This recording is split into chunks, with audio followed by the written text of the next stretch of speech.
là, on est dans une parcelle de blé qui a été semée avec un mélange variétal, 3 variétés de même précocité. Alors l'intérêt qu'on y a trouvé depuis une quinzaine d'années, c'est de pouvoir justement utiliser les qualités de chaque variété propre. Au niveau de résistance à l'averse, au niveau aussi d'arrivée des maladies. On s'aperçoit que selon les variétés moins sensibles à telle ou telle maladie.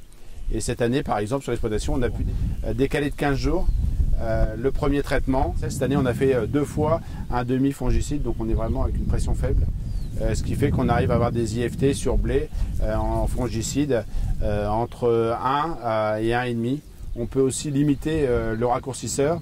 Et depuis 15 ans qu'on met en place ces mélanges variétaux sur l'exploitation, on n'a pas eu de problème de verse. C'est la même chose, on n'a pas fait d'insecticide depuis 5 ans sur ces mélanges.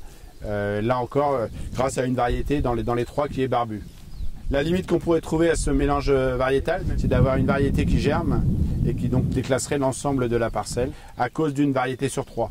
Mais donc tout l'intérêt aussi de prendre son temps, de choisir les bonnes variétés et puis tous les ans de garder le mélange qu'on connaît et puis peut-être d'innover en rajoutant une nouvelle variété en fonction des préconisations des meuniers. En termes de rendement, ce qu'on peut s'apercevoir c'est sur 15 ans, c'est la grande stabilité des rendements. On fait toujours mieux que la moyenne de l'exploitation sur ce mélange, voire des fois était plutôt la première parcelle en termes de rendement. Et donc ça c'est aussi donc l'intérêt économique.